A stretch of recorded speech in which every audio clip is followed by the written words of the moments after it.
Yes. Hi, everyone. Welcome to Nordic Women in Tech Awards talks. My name is Plamena. I'm the co-founder of Nordic Women in Tech Awards. And today we are here with Susanna, who is, I'm super proud to have you on board and with us, and very grateful that you took the time to actually be with us and share more about who you are and what are you working with, because I honestly think that your work is super inspiring. But Susanna Bairoh holds a doctor's degree of science in economics from Hanken School of Business and a Master of Social Science degree from University of Helsinki. You work as a research manager at TEK, and you are currently responsible for leading and managing TEK's research activities and the research team. And your research is primarily towards gender equality, diversity, inclusion, which is very close to our hearts at Nordic Women in Tech Awards, or the mission and vision that we are having. So thank you very much again, Susanna, for being on board. And I would like to give the floor to you now to tell us a little bit more about yourself and what inspired actually the topic of your PhD work. Yes? Yeah, so thanks for having me. And as a typical researcher, I don't really like to talk about myself. I prefer to talk about my research. But I could say that actually I started working full-time when I was 19 in an IT association. And from that time onwards, I kept wondering that why is it that I saw so few women? That mostly when I entered the room, I was like organizing events and things, and it was like I could see just a few younger women particularly, and then it was just mostly men. So it was just sort of a question that just started to pop in my head, that why is it that I can't see women here? Where are the women? Because I was really excited about IT, that this was early 90s. And then I was just wondering that why can't others see this really interesting field the same way I do? And then later on, actually, my first topic of my dissertation, my doctoral dissertation, was diversity management. And that was in around 2004. And then I already wrote a research plan for that. And then I entered my first potential case company. And when I was trying to talk to them about diversity management, the only thing they talked to me about was women. So then I sort of realized that, okay, well, we are still here. That was in 2008 now. So like, okay, this is where we are still. So maybe I should just focus on the women for now. And that was then when I actually sort of changed my topic for my PhD and decided to look at that. So what is it that why does this gender gap persist so just as if it's so difficult to change, that since the early 90s to 2000 and whatever, it seemed to be like barely any change. I mean, some small changes, but surprisingly little. Yeah. And I fully relate, because I know and I'm very much aware that diversity inclusion is not only, from kind of gender perspective, it's a lot broader. But like you, my experience was also as a minority in the tech industry, and my experience as being a woman in the tech industry put my focus towards getting more women in the tech industry. But it's a lot more. It's people from any backgrounds that are minority in the tech industry that nowadays we're trying to focus on. But and there has not been much change. I agree, and I can look. I know that you are looking for one time frame, but I can actually, if I'm looking from 2014 to now, this 10, 11 years, yes, there's definitely slight change, but we still have a long way to go. Being more tolerant, being more understanding, getting in the shoes of other people. I know it's very difficult, but not impossible when you are there and you listen, instead of, having your opinions and thinking that, oh yeah, my way is the only way, which is absolutely not the case. So, but great. And with your research, I have read a little bit from it, and I saw that there was a focus on stereotypes that pull us back from the tech industry.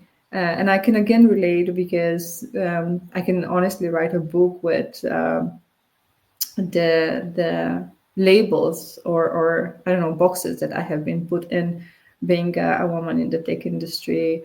In many cases, I was asked, "Are you here for the pizza?" Or if I go to tech conferences, or "Oh, you work at this company? Are you in marketing?" I was like, "No." So it's still there.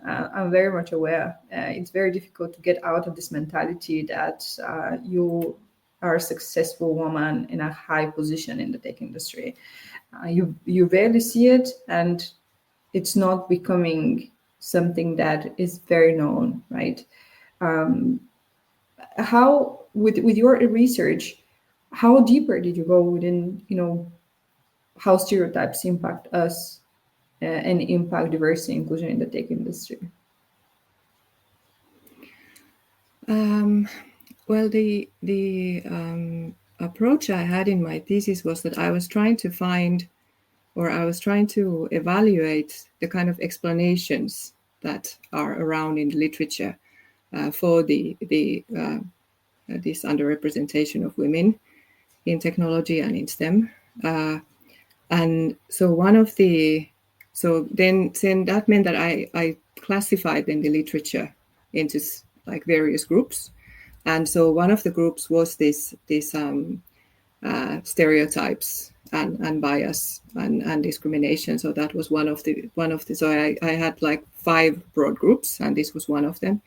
And I have to say that I was actually somehow surprised how strongly the stereotypes impact, because I mean they start already from like when children are small, when there are all these ideas about what do girls like, what do boys like, what kind of toys do they play with, and what are the that their toys should be like, and there's like so much like precisely the kind of probably like not so thought of differences that are sort of highlighted already for very young kids, and since they pick up everything that is around them, so then of course they sort of absorb also these stereotypes. And then when they go to school, I mean, then it's the stereotypes of the parents and of the teachers and of the surrounding society, of relatives, everybody.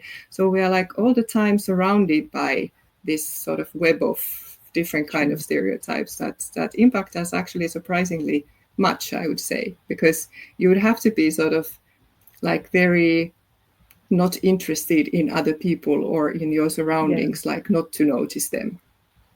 Not following the crowd, basically.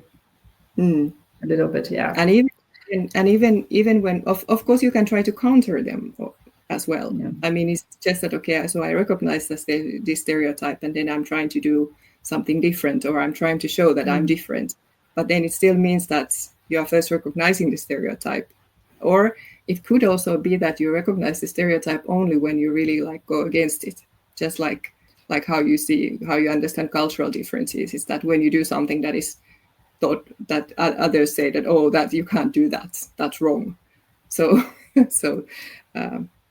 I would say, as I said, so to me it was actually kind of surprising how deep they are and how sort of entrenched they are, particularly in Finland, because we like to think that Finland is a Nordic welfare society with sort of equality for women and men. And then there are these really, really strong stereotypes about what a woman can do and what the man can do and what they should do and should not do and all that. Yeah, I think this was kind of an eye opener for me as a foreigner coming from Eastern Europe to the Nordics. For us, we have actually pretty much, I would say not pretty much, but very equal representation of women and men in the tech industry, simply because from a very young age, at least this is what I have seen, is that we were taught that this is the future and this is where you should try and search for a better life. is within technology, within innovation, which is something that I started seeing probably here in the past 10, 15 years, but I didn't notice it before. It was very much, let's do business here. At least in Denmark. I don't know how it's in Finland, but yeah, there was no focus area towards go there. This is where your future is. Talking about, we were talking about the stereotypes, but you mentioned that there's 4 other groups that you put a focus on. Yeah, the explanation groups. Yeah. So yes. because as said, so I was trying to look at them so that, like, also from the point of view that sort of where did this explanation start from? So I mean, it's like some of the first explanations for the lack of women were there were these theories and studies about mathematical abilities. So there was a lot of research on, whether the female brain and the male brain are different, and does that explain about these interest in technology, for instance, or like, and then actually from that research partly stems this idea that men are somehow more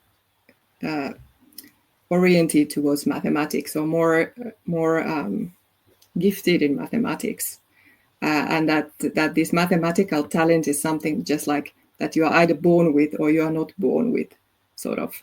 And then, which is again, because what research has then found out also later is that, well, first of all, I mean, these differences, even if they exist, they are so minuscule that they just don't make any difference in reality. And then besides, I mean, women and girls have, or girls particularly, because I mean, there's actually not that many studies of adults is more about the school age children. So that girls have overtaken boys in many ways, and then it's like, but as I said, so some of these theories that are still sort of leaning towards these biological differences between men and women, this is like their origin. They come from this school of thought that says that, okay, so there are these somehow differences in the brain or somewhere that make women and men different, and that make men better in mathematics and technology. And then what has come out from that then later is that what actually the recent research has shown, that what is more important is the ability beliefs. So whether you believe that you can be good in mathematics or not. So that makes a lot more difference actually than your sort of, if they can even be measured, sort of real mathematical skills. So what the research has found out is that since girls usually tend to have less belief in their abilities, you can have a girl and a boy who have sort of, they get the same scores in tests, for example. And then the boy says that, okay, this proves I'm great. And then the girl is like, okay, well, this proves I can do okay, but I'm not as good as that boy. So it's, this is what is shown in many studies and in many different contexts. And it also applies to Finland, but in many other contexts as well. And as I said, so I think that one is somehow deeply related to this idea about these innate mathematical abilities, which is really strong actually, like in Finland and in some of the other Western countries, or like the US, for instance. But I would say less strong in, for instance, Eastern Europe or like certain Asian countries and so on. So there are differences also in these ideas of whether mathematics is for girls and boys, or is it like something that only boys like. So basically it comes to the fact that there is no science behind that our brains are, I mean, obviously there is difference, but it shouldn't impact our ability to do good in both. So for me, it's more the encouragement that you get from the environment around that you are surrounded by, to believe that you are good in mathematics or maybe in technology in the future. So because this is how I understand it. If it's the belief, it's honestly the encouragement from the people around you that you are good at what you do, and maybe get rid of this perfectionism that, or if you have one small mistake in your test, it doesn't make you, bad student or anything. You're still as good.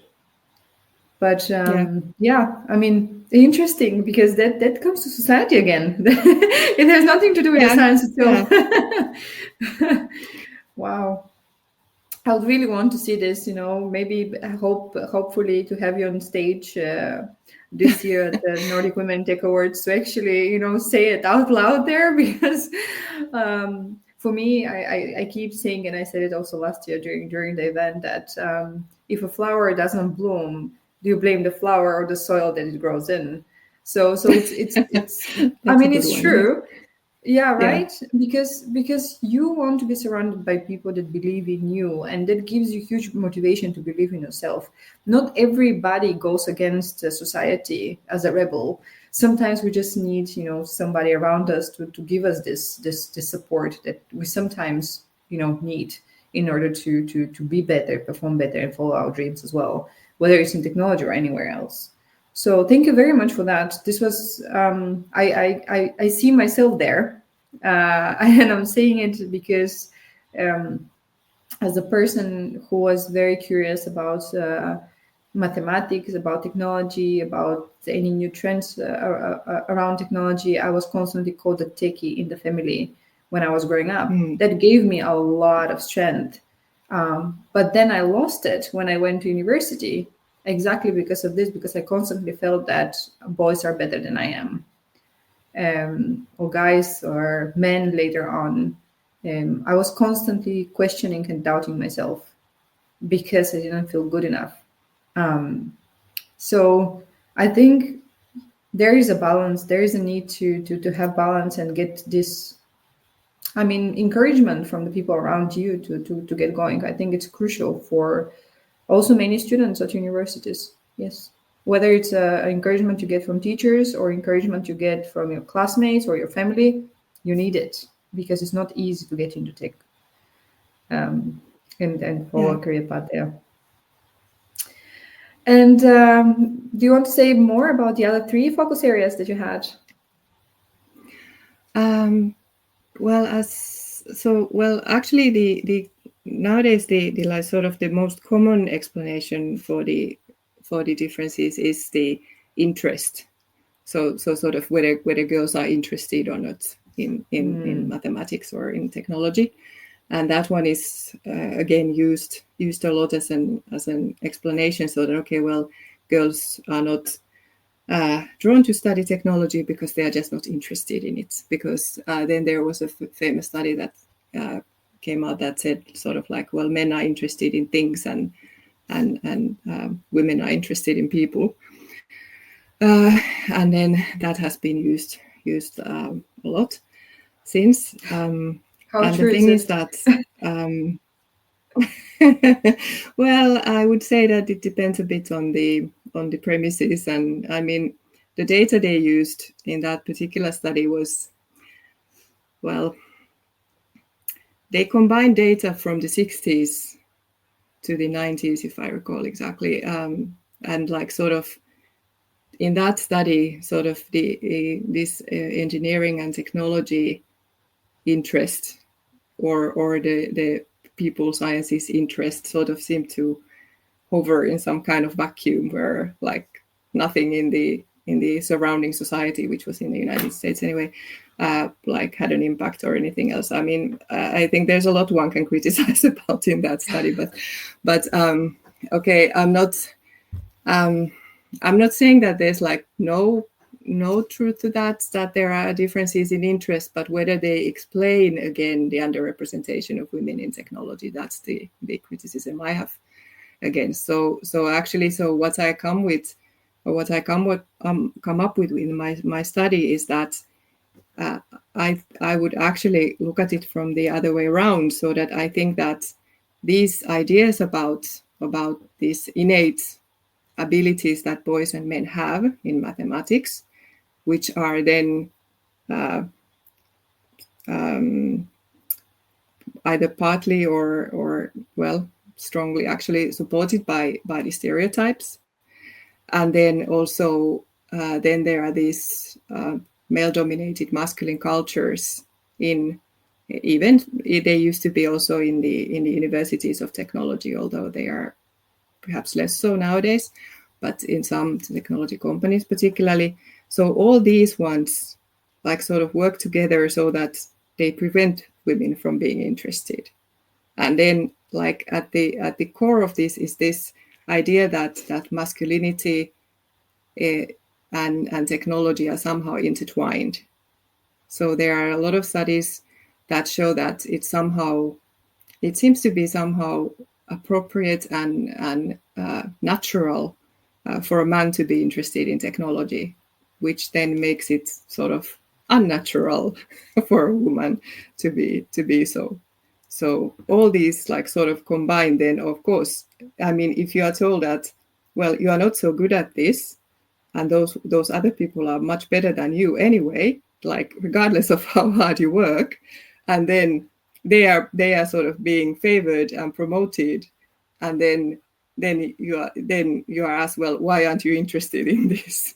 So it just sort of all combines together so that it makes it very hard actually to be interested in the sense. And then again, this whole interest theory, some of them are like they are really sort of drawing only like as if a person is again in a vacuum, like there's no surrounding society, no surrounding social norms, and again these stereotypes and understandings and preferences by parents and all that. So as if people just make choices based on the kind of rational thinking that, okay, well, I am good at this or not good at that, and that is why I'm going to pursue this career.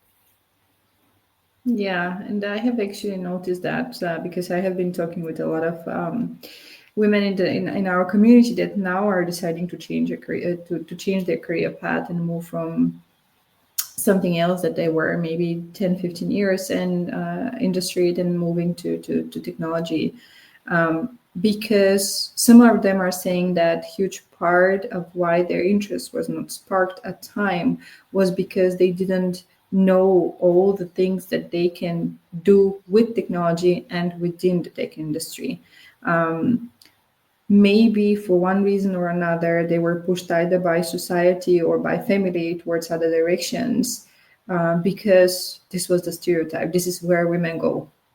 I think huge portion could be not understanding because technology just got in and started evolving so fast that many if you come from small city where there's no really access to information at these times,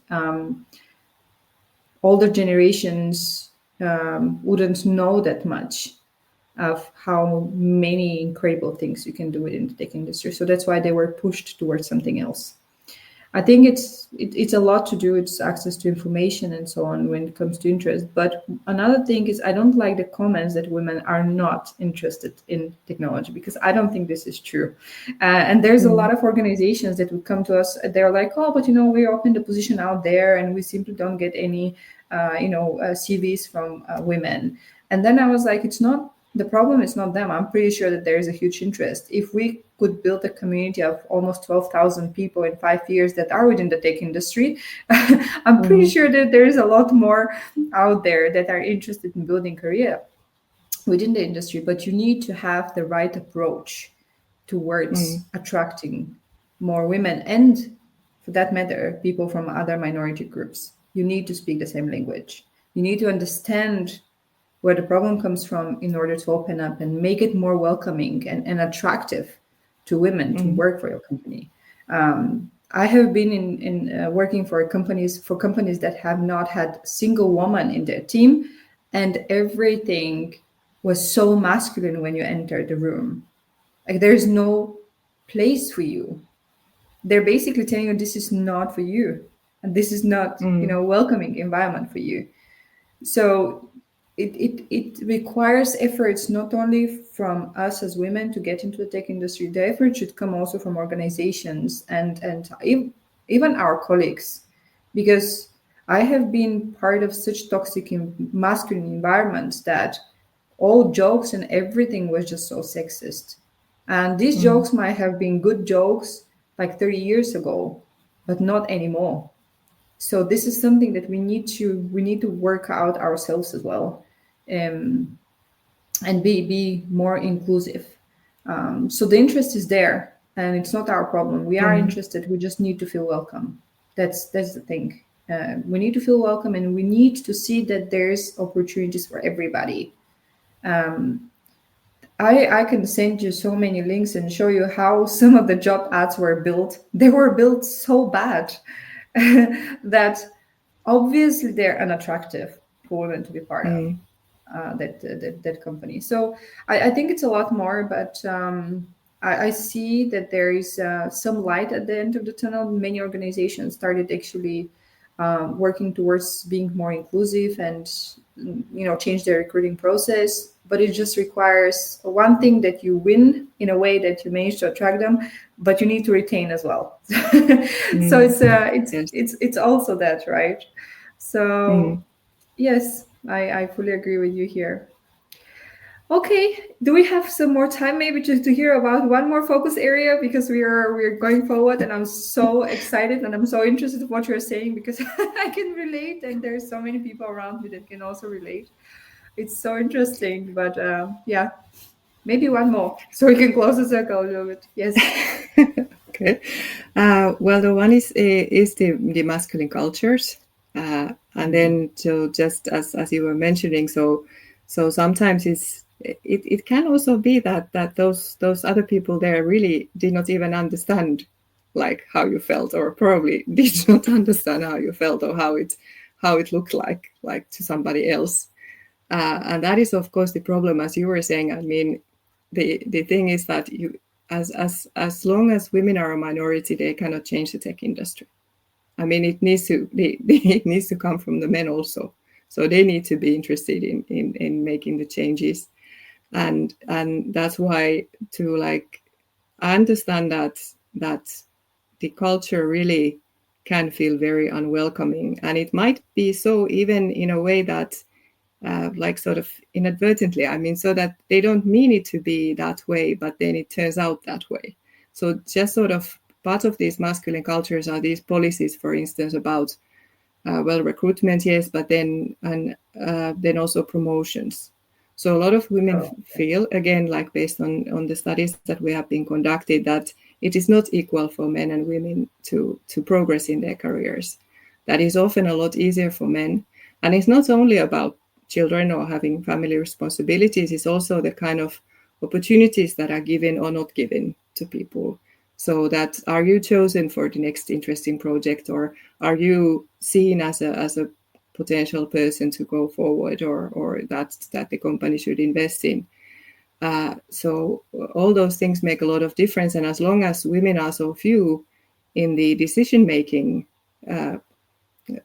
positions, so then it really needs to be the men who will want to change things, because often it's so that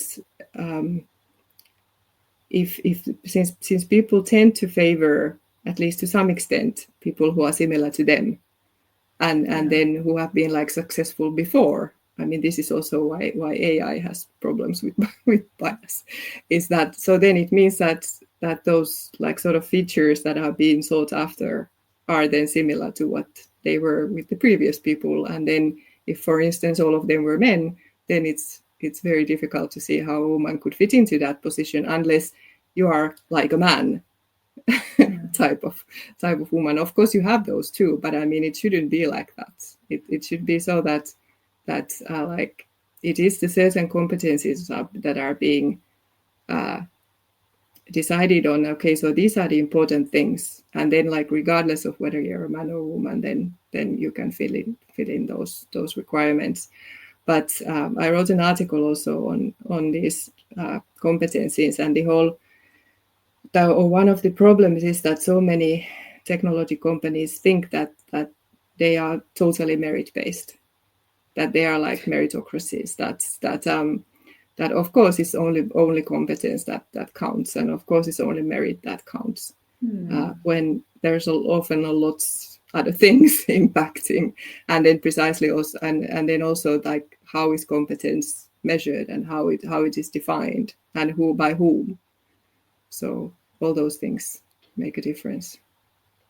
Yeah, and I think I see two main points here. One point is I feel like if you want to win, you have to play the game, Mm. meaning that you have to act the same way, talk the same way, in order to fit in and be seen as someone that can lead and they get the position. But then I have noticed that then we forget about ourselves and our femininity. It's been phased out. So we get into our masculine energy more if we want to win in this world. And I don't like it necessarily because I think towards leadership move towards empathy, more people or individuals based leadership, people leadership, than the leadership that it was years ago. However, many organizations that have been on the market there, it's very difficult for them to move towards this and see women as strong leaders, leading with empathy, leading with kindness. It's still considered weakness, very much. And Mm. yeah, I mean, for me, I hope that things will change towards leadership as well. And the other focus area for me, at least, is many organizations, in order for them to win towards diversity and inclusion, they start hiring just for the sake of it, and getting more women on either leadership positions or in tech for the sake of it, not because considering ourselves that we are good in it, but to cover the quotas. And I think this is, I take it as a very offensive towards me if I Mm. hear that I have been hired only because I'm a woman. No, I Mm. want to be hired because of my skills. So this is Mm. another, it's very delicate, to be honest. I don't think that many Mm. organizations say, oh, but then we cannot win. I think this is not a game to win. At the end of the day, it's a problem that you have to solve, right? Well, I'm hoping that things are moving, towards the right direction. It's just that we need to look and instead, before start solving problems, get again into the shoes of the, minority in the tech industry. Ask the right questions. Talk to the again people from minority groups and understand the fights that they're taking, the challenges that they're going through in order for you to be able to solve the problem, either as an organization or as a leader itself. I think, at least for me, these have been kind of main points towards being more tolerant and inclusive in the tech industry. Yeah, I would still say that the interesting thing is that engineers are really good at solving problems. I mean, that's Yeah, what their education is mostly about. What they might be less good at least sometimes, is like defining that what is the problem, and sort of understanding what is the problem that actually needs to be solved. Like, not just because sometimes there's a tendency to just sort of jump to, okay, like, and okay, so that's the problem, and now we're going to solve it, while the problem might actually be something else, or might be less exactly. related, but then like open up new things. Truly agree with you. I think we have to wrap up. We were thinking of 15, 20 minutes, and then we went 35. And I know that you have one more focus Sure. area, but I want to let our audience wanting for more. So we will let them join us for Nordic Women in Tech Awards 2025 this year in Finland, so they can hear more from you and your research and all the interesting things that you're working with.